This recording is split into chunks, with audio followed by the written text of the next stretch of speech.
south, east, and west.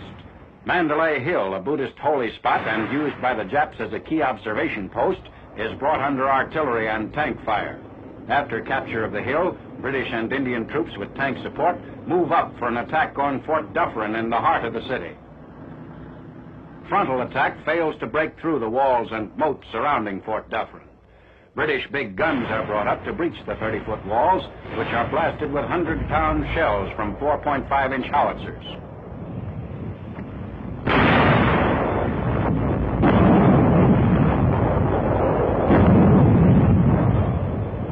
A battalion, supported by tanks firing point blank at the main gate, smashes against the fortifications. Japs, holed up and barricaded behind the wall, drive the attackers back with machine gun fire. Several of our tanks are knocked out in the action.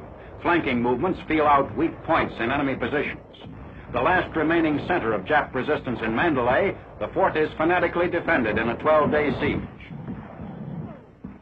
Fall of Fort Dufferin and Mandalay takes place 20th March after almost 3 years of Japanese occupation.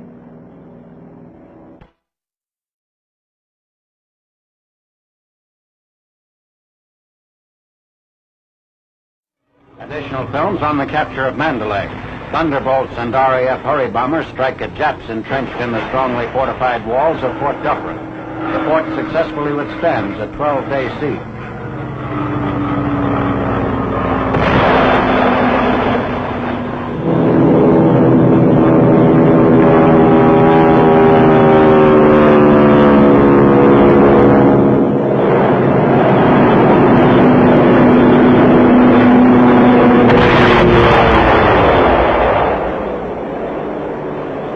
From an observation post on nearby Mandalay Hill, officers watch the progress of the siege.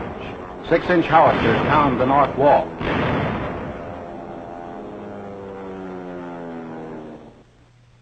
RAF and AAF officers, including Major General T.W. Reese, commander of the 19th Division, meet near a racetrack grandstand about 700 yards north of Fort Dufferin. From a pagoda on top of Mandalay Hill, the officers inspect enemy emplacements.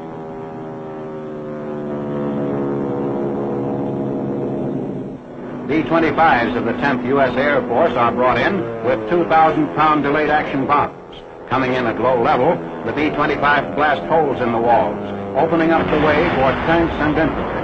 Occupation of the fort is accomplished 20th March.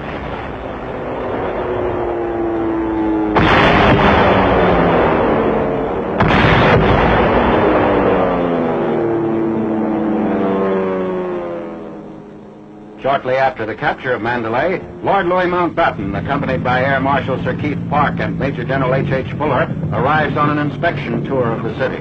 He's met by General Reese and his staff. Supreme Allied Commander visits forward installations in Mandalay.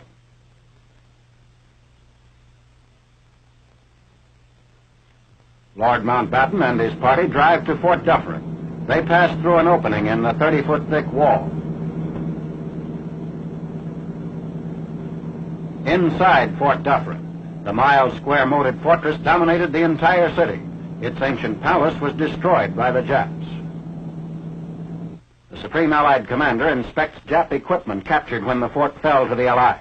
Although the fort was not defended with heavy artillery pieces, its excellent strategic position, impenetrable walls, and the moat surrounding it made the emplacement one of the most stubbornly defended areas in the Burma campaign.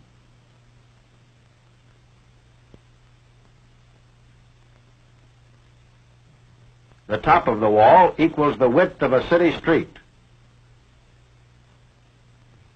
Inspecting a bomb crater in the wall, blasted by one of our 2,000-pound demolition bombs.